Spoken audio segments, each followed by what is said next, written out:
Oui, maman Esther, honorable Esther. Nalandi audio oyo ochele biso na groupe. Nayoki ndeko akoloba atangi kombo na ngai, atangi kombo ya honorable Uraga, atangi kombo ya Léon, commandant Léon. Mais ce qui m'a intéressé, c'est parce qu'il dit que je suis son ancien collègue. Soki azali penza collègue nanga, je pense qu'à se souvenir na serment au sala. Il faut oyebise boy, o transmettre le message. Serment au sala, sous le drapeau, ezalaki ke tokowa pona ekolo. Tokokufa pona ekolo. Mais ce qui le loyer a changé, comment koyebise biso que non, nous devons faire très attention que les vieux Honoré Ngwanda étaient comme nous et nous devons se référer à lui pour savoir comment il a été tué. La mort, pour un chrétien que nous sommes, c'est un déplacement de point A vers le point B. C'est ça la signification Yaliwa. Lumumba a été tué parce qu'il était pour les Congo. Laurent Désiré Kabila, avant Laurent Désiré Kabila, Mobutu a été tué parce qu'il défendait l'intégrité du Congo, Zaïre à l'époque. Laurent Désiré Kabila, la même chose. Etienne Tshisekedi, Effaça Epé, la même chose. Toyoko Koma, na Honoré Ngonda, Effaça Epé, la même chose. Mais il pensait que l'esprit là qui était en Lumumba, de patriotisme, et Koulimwa, Libela, après avoir Kobomaba, Onyos, Pazaka, Lokola Lumumba. Mais l'esprit là continue. Après nous,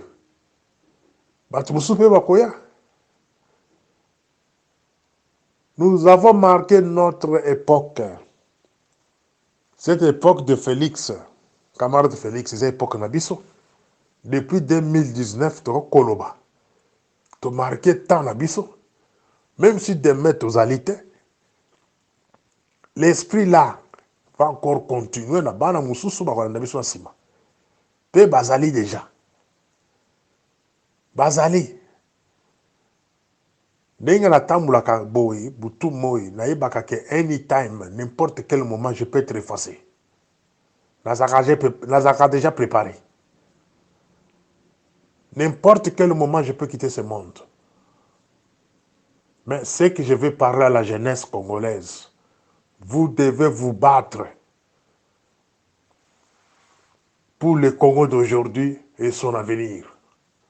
Ne laissez pas Congo dans maboko bapaya. Eloko o nyos maboto la bino na mboka wana. Bakoko na bino. Bana na bino. Battez-vous pour la récupération. Biso, tant o nzamba pesi biso na se mokili oyo. Ezali ebele. Tant o etikali pour tout vivre. Ezali muke. Cela veut dire dans 20 ans, 30 ans, génération oyo. Toko zala sous-souté. Même si le lot n'a kofi, c'est normal. Les a départ, biso génération na biso mbonga na biso ekoki. Na ebi sakabato nyos ba ko betel bato mboko na mboka wana ke. Dans 20 ans, 30 ans, génération oyo biso nyos toko zala na mboka wana te. Toko disparaître. Toko zonge pa nzambe. Alors, la liga qui n'a répondre collègue wana, la sens wana. Nous sommes déterminés à sauver Mboka. Maintenant, je pense que collègue, la nanga bien. La nanga madame. La boy kotanga kombo na yo. La nanga bien. Après avoir kolanda audio oyo, on comprendre pourquoi on a comme ça la lit oyo. Camarade Félix a disparu depuis le 6 avril. Bamususu balobi azaki na Rwanda en catimini pour rencontrer Bill Clinton. Ce sont des allégations sans fondement, sans preuve. Donc moi, en tant que professionnel, je ne peux pas les confirmer sur la place publique. Mais si je vais toutefois parler, na kolobelango au conditionnel. Il semblerait que azaki na Rwanda, à côté de Bill Clinton. Et de là, accueilli la descension mususu o yebanité. Ba mususu balobi azaki na Belgique, gravement malade. C'était juste après la mort. Il y a cousine naye, na mobile naye o bakutaki na kati ya ndako. Soki na kati ya hôtel na mo fleuri. C'était juste après ça, azaki pe na ba malaise. Il semblerait que azaki empoisonné. Donc, nazo korelete bino makambo oyo toyoki. Pour votre information, boyeba que na ba service à sécurité nyonso tozalaka na ba département ya gestion ya rumeur. Soki bino bozali nango na Congo te, cela veut dire service à bino eza kokufa.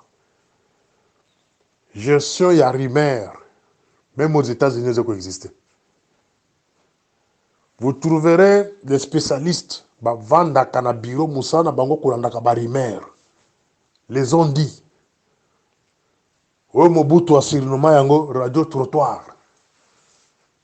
C'est très important. Radio trottoir, ils ont à moi 1% en vérité. Bobo yaka radio trottoir te. Bobo yaka les ont dit te. Donc, tu as un gestionnaire, il y a rumeur dans le département de sécurité, département de renseignement. Les rumeurs circulent que le chef de l'État est porté disparu. Bamususu balobi, bakangi na Rwanda. Bamususu balobi, azali na poison, mokolo bazaki na fête, il y a famille, batiele poison, asalaki malaise, et puis bameme la poto na Belgique. Ici, je ne confirme rien.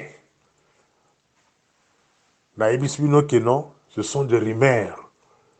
Et des rumeurs, dans le niveau de la sécurité, dans le niveau de renseignement, et là, takanzoto.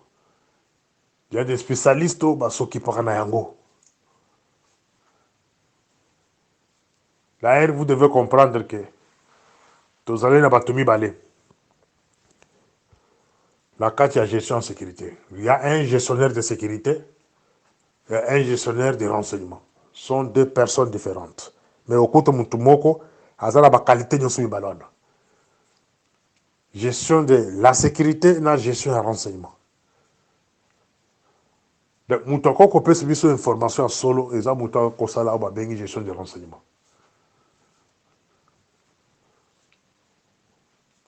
Maintenant, je pose la question à un collègue ou à tout peut se sur ma mise en garde.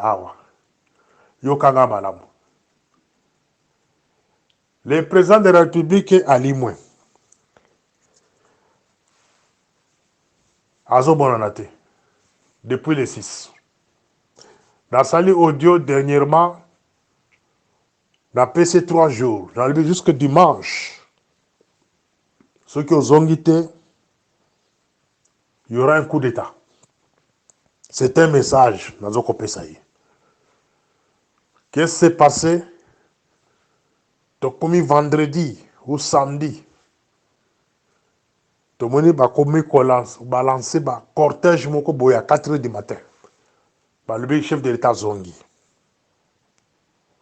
Batindi cortège, image à cortège dans les réseaux sociaux.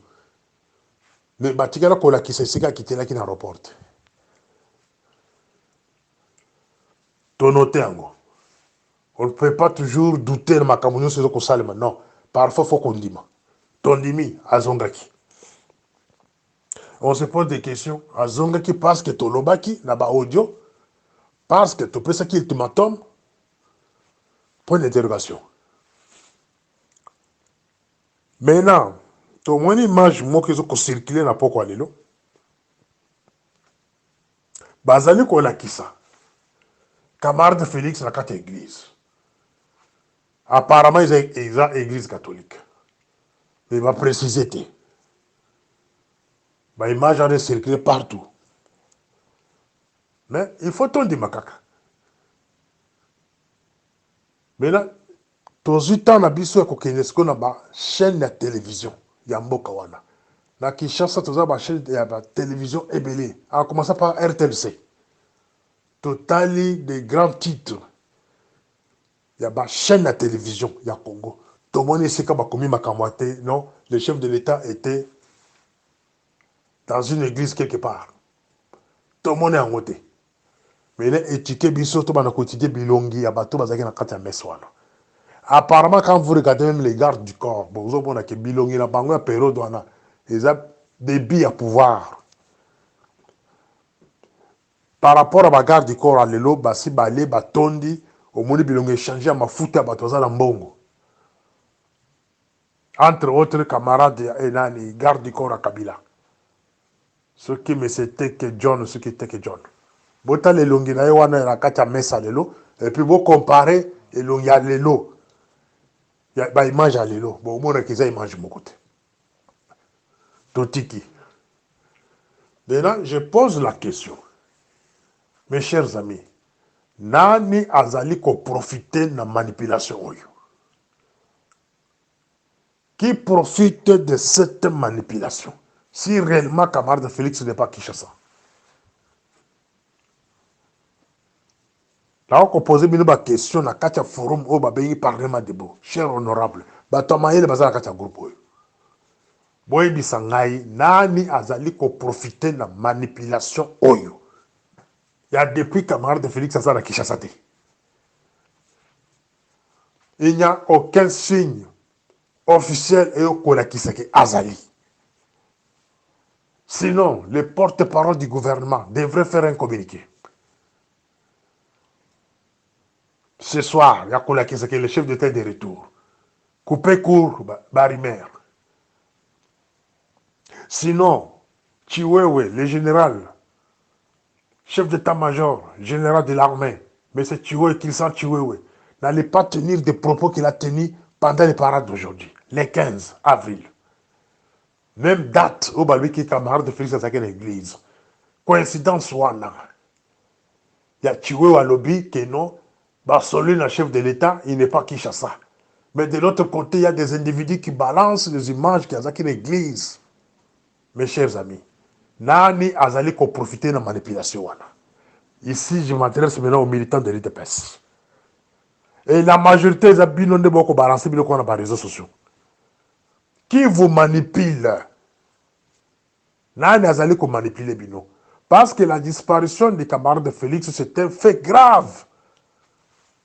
C'est une situation sérieuse. Dans le Belabino, on a audio passé que si on avait un bureau politique fort, un bureau, il y a eu de peste, un bureau politique fort, on n'allait pas arriver là où nous sommes aujourd'hui. C'est par manque, il y a stratégie, il y a parti politique où ils ont le pouvoir. Aujourd'hui, votre chef est porté disparu et vous commencez à manipuler la population. C'est quoi ça? La santé d'un chef de l'État n'est pas un secret.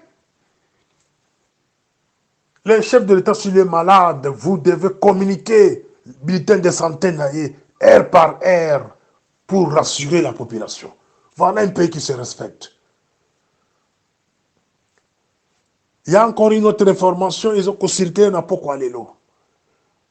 Jeannette Kabila aux arrêts. Maintenant, Naza Kochabino en garde. Jeannette Kabila, yokanga bien ici Kokozala. Je pense que l'arrestation Nayo fait partie d'une distraction organisée pour nous faire endormir quelque part. Au Salatinel, Tina palais de la nation. C'est quoi ça? Babiloko moko monté de toutes pièces aux hommes qui sont amateurs de monter genre de mensonges. Ceux qui peuvent à la Katiwana, en tout cas, je regrette. Cessez de manipuler le peuple congolais. Manipulation, il faut te dire, à la base de manipulation.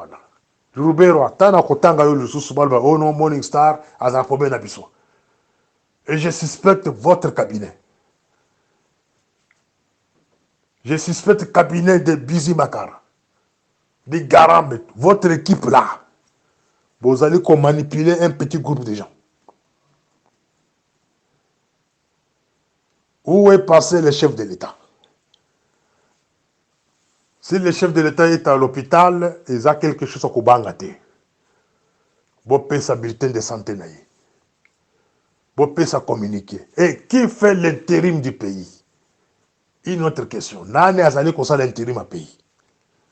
Parce qu'on a deux premiers ministres. Sortant na au Moussouma tout qu'on nomme. Au nommé déjà il y a une disposition qui annule la première disposition. C'est-à-dire l'effet de nommer Judith, l'ordonnance nommant Judith, ils ont annulé l'ordonnance Sam Lokonde. Il ne peut pas encore engager le pays. Et Judith aura le pouvoir de nous diriger une fois il prête serment. Une fois elle est investie par le Parlement. Et là, je pose la question, qui gère le pays? Selon la Constitution, c'est le président du Sénat qui doit faire l'office.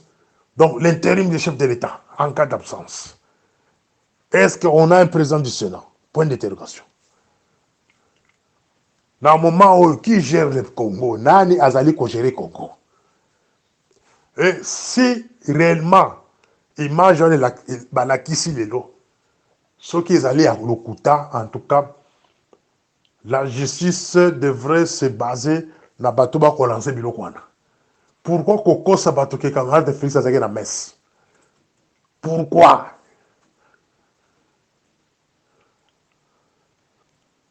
Un tel événement, RTNC le belé en côté, Baradio Mini Namboka, le belé en côté, et là comme mon côté, ils ont qu'à Twitter, na WhatsApp, des autres le belé makamane wana. Communiquer mon côté à la présidence, communiquer mon côté, il y a un gouvernement sortant. Finalement, nous sommes quel peuple? Posez-vous des questions qui profite de cette manipulation? Si réellement camarade de Félix Azana Congo, Nani ce qu'on a bénéficié de la manipulation, il y a quoi faire endormir la population.